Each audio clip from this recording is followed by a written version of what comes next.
Hey guys, welcome to the Edge Icon channel.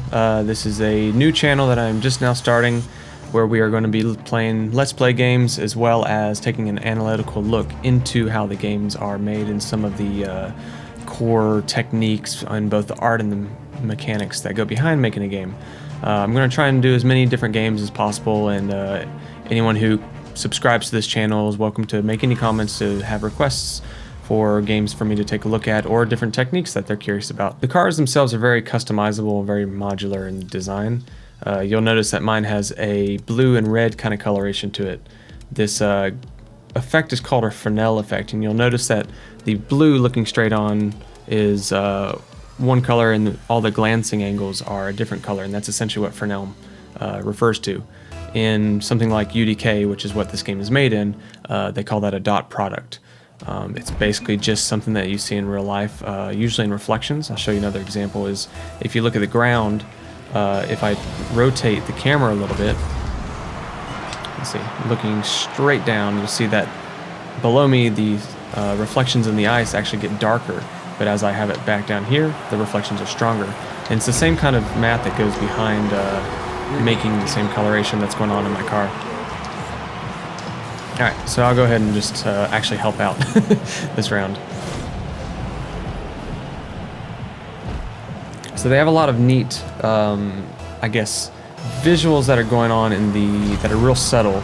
If you look at the goal over here, since I'm red and I'm going after the blue team's goal, you'll see these little rings of light that circle around the goal itself, and that indicates what goal you're aiming towards. An effect like that is really simple to make, but it's just a very nice polish to add to give players a visual cue as to what they're basically aiming for. Because if you look on my side of the goal, you won't see them circling around that. Let's get it through them. Oh, teammate. The reflection you might notice on the puck itself. Go ahead and see whenever it's flipping around. I'm not seeing any cars reflection in it, so it's most likely not a real-time reflection. So most likely that's an environment map or a reflection map, which is an interchangeable term, being mapped to it. So it looks like it's nice and shiny. It's got a nice semi-metallic feel to it, but it's not actually calculating anything that it doesn't need to, which is very time optimizing. Forward you go.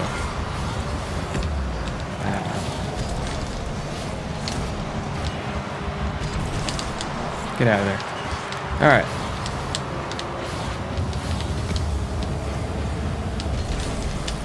Okay. Good luck.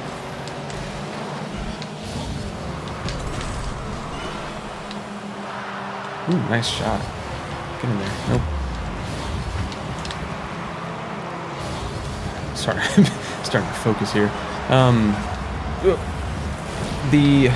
It's easier to see on the sphere or the soccer ball than it is the hockey puck, but it has a little indicator on the ground, which is very smart because you don't always want to be looking straight up all the time. Sometimes you can change your camera to pay attention to the ball or not, or focus on the ball or not, and it can be really useful for timing purposes to not look directly at the ball.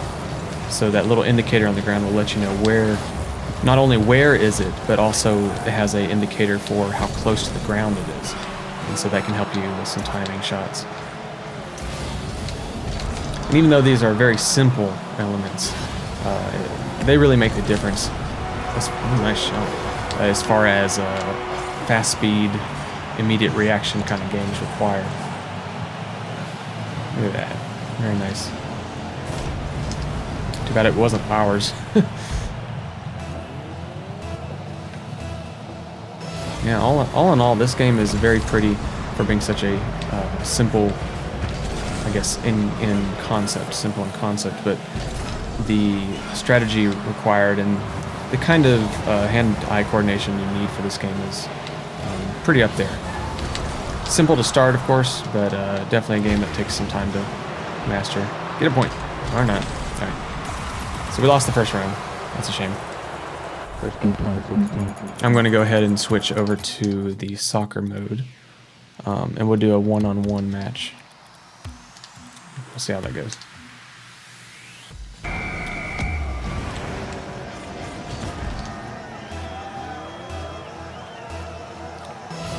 Oh, another example of that Fresnel effect. Actually, watch the ball as it gets in the distance. There's that glowing ring around the ball to really make it stand out on the background, which is definitely a good way to help lead the viewer's eye. Right now it's not, and then it starts to grow in right now.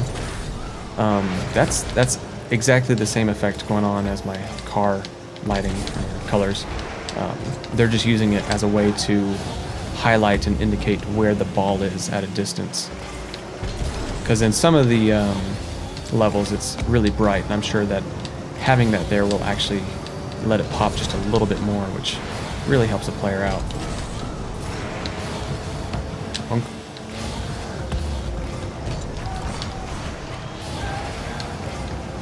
No, I'm just having fun chasing the ball a little bit.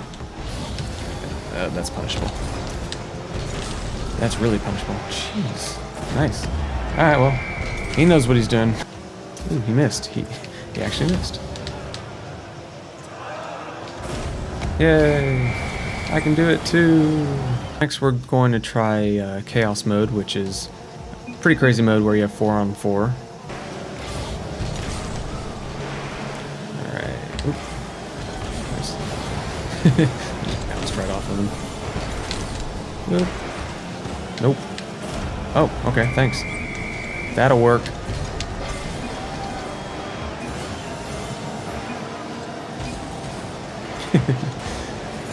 Welcome to Rocket League. It's interesting that they have a whole bunch of banners along the side that all just say Rocket League instead of having maybe like sponsors or I don't know, something like Nvidia and Turtle Beach and wherever else people go to nowadays for gaming stuff. Oop, that's a big miss. On the outside of the arena, since everything's nice and lit inside the arena, and you notice that all the trees are nicely lit at the tops, they're actually trying to make sure that the ground below the trees is really dark, maybe even pitch black. Okay, well it's a bit lit, but down here you don't get to see any of the reflections from the lights or anything like that.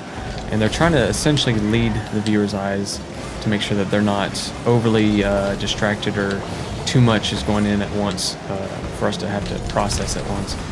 What I like is that the teams are small, and obviously as small as 1v1 kind of games, and as big as 3v3 in ranked situations, but 4v4 like this if it's non-ranked.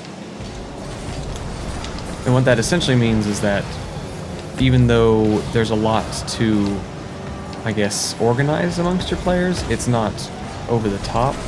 You don't have people who have to stay in a single spot all the time with dedicated positions or dedicated roles. This game really is more dynamic. You have to kind of switch out as you go. So you may be a goalie at one point in time, but the ball may come by and you have to defend it, and somebody else has to take the goalie position in the meantime. And that kind of dynamic structure is really fun to see. Oop, go for it. Ah. Hold on. And I think the fact that a lot of gamers kind of want to be, kind of play as the hero a lot of the time. We want to all have our moment. I think that having dynamic roles really plays into that a lot better for the gaming community.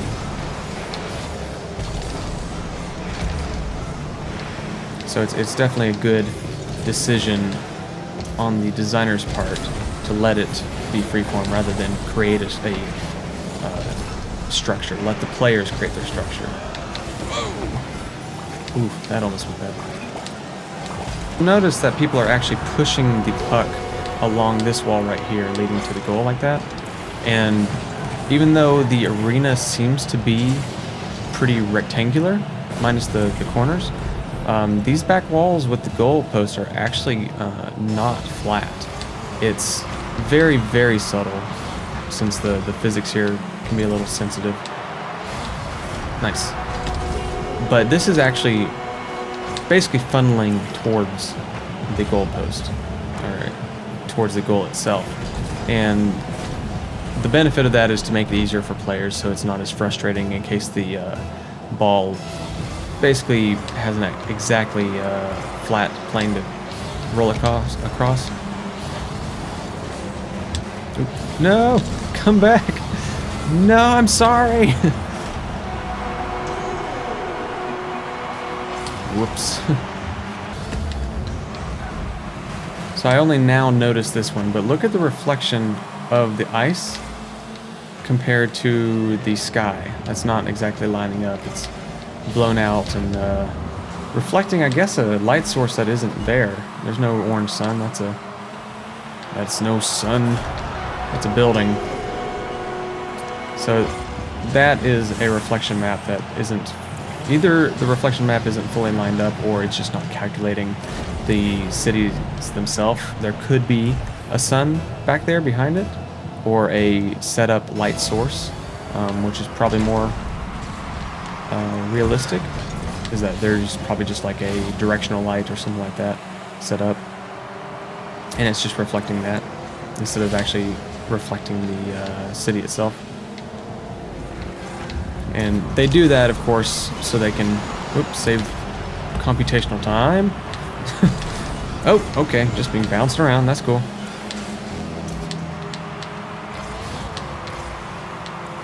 But at least it does look good, so it can't be faulted too much for being there. Just trying to position myself. There we go. So he's going to slide it along that wall, and it's going to go over, unfortunately.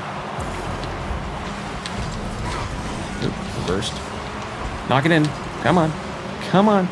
You can do it. You can't do it. You didn't do it.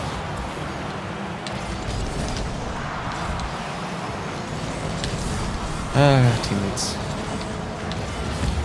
Nope.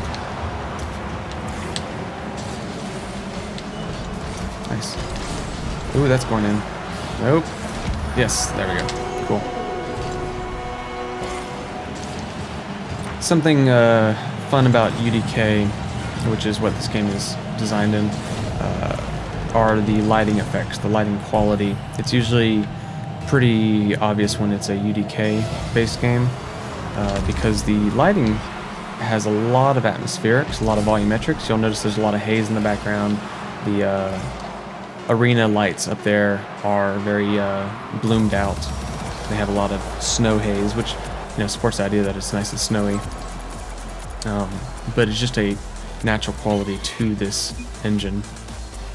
And it's always textural and audio cues, and of course visual cues, that really make a big difference. And what I mean by textural is the fact that I'm using a controller here and it vibrates.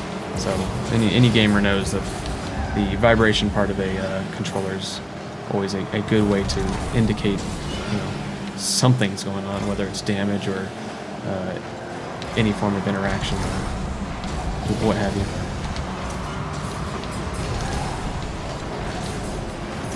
Get back in there. Go. Get it. There we go.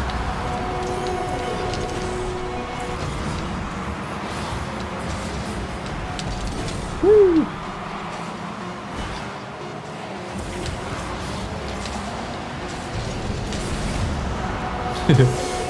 Poor guys. So we're basically wrapping up this last match. This will be the last one for this video. There we go. So we win. Hooray, we win. Let me exit out. Okay, that'll basically wrap up this session of Rocket League. Hope you guys learned a little bit about techniques and things that go into making this game. Go ahead and get contacted with me on the different social media, links down below, and I'll see you guys in the next the game that I analyze. So, ciao.